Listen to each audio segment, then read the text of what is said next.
Hi guys, welcome back to my channel common disease world. आज हम बात करने वाले हैं एंडोमेट्रियोसिस के बारे में। एंडोमेट्रियोसिस क्या होता है और इसके क्या कॉजेज़ हैं, इसका प्रिवलेंस प्रसार कैसे होता है, इन सभी चीज़ों के बारे में बात करेंगे।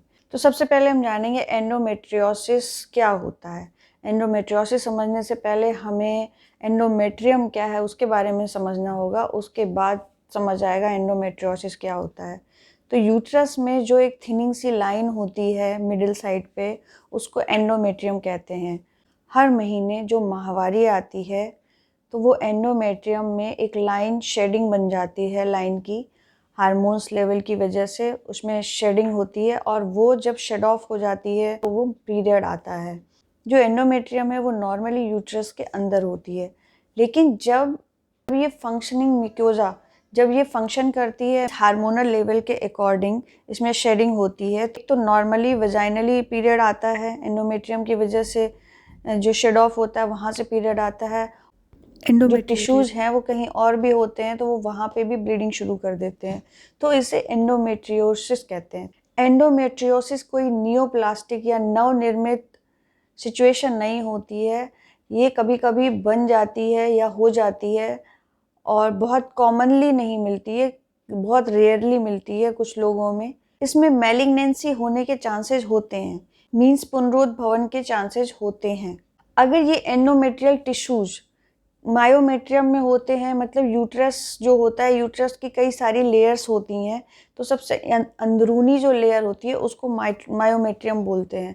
तो अगर वो मायोमेट्रियम में हो तो उसे एडिनोमायोसिस बोलते हैं। चलिए अब जानते हैं एंडोमेट्रियोसिस का प्रसार किन किन लोगों में होता है।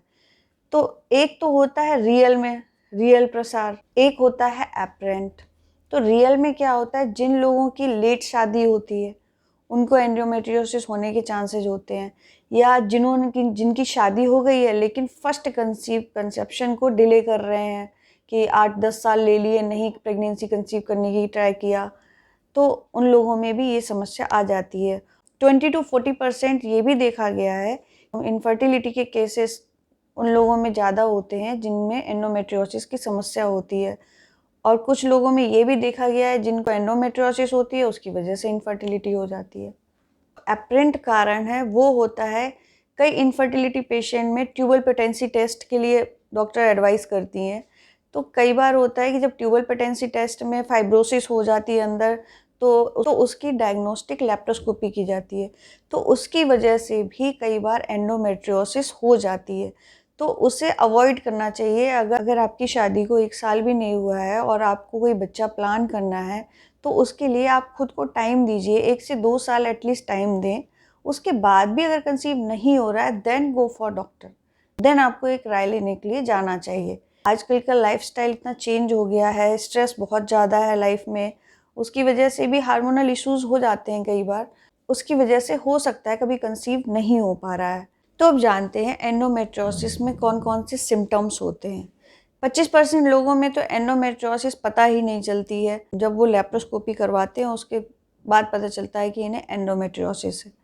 कुछ लोग ऐसे भी होते हैं जिनको बहुत ज़्यादा पेन होता है, पेनेट्रेटिंग सा ऐसे चुभन वाला पेन होता है जब पीरियड आता है, तो उनको जब टीवीएस होता है तो उससे पता चलता है कि आपको चॉकलेट सिस्ट हो गई है, तो वो भी एक एंडोमेट्रियोसिस का कॉज है। इसका जो पेन होता है पीरियड आने से कुछ दिन पहले स्टार्ट होता है और पीरियड के समय बहुत ज़्यादा वर्स कंडीशन में ये पेन बढ़ जाता है, इसकी इंटेंसिटी बहुत ज़्यादा बढ़ जाती है। ये चीज़ कई सालों तक चलती है, लेकिन कुछ सालों के बाद हो सकता है कि पेन रिलीफ हो जाए, पेन नहीं होता है। ये पेन क्यों होता है, क्योंकि एंडोमेट्रियल टिश्यूज से जब प्रोस्टाग्लैंडिन और थ्रोम्बोक्सिन का सिक्रीशन होता है उसकी वजह से पेन बहुत ज़्यादा बढ़ जाता है। कुछ लोगों में बहुत ही एबनॉर्मल मेंस्ट्रुएशन होता है, एबनॉर्मल पीरियड्स आते हैं, जैसे कि जब भी पीरियड आएंगे जिनमें ओवरीज में एंडोमेट्रियोसिस हुई होती है, ओवरीज इन्वॉल्व होती हैं, तो उसमें ये पीरियड आने से पहले ही स्पॉटिंग शुरू हो जाती है। 1-2 दिन पहले स्पॉटिंग हो गई, उसके बाद 2 दिन स्टॉप रहा, फिर पीरियड आ गया। तो ये भी सिचुएशन, ये भी कंडीशन एंडोमेट्रियोसिस में हो सकती है। इसकी वजह से इनफर्टिलिटी, तो आपको पहले ही बताया कि कुछ लोगों को इनफर्टिलिटी हो जाती है, या जो इनफर्टिलिटी के पेशेंट हैं उनका एक कॉज एंडोमेट्रियोसिस भी होता है।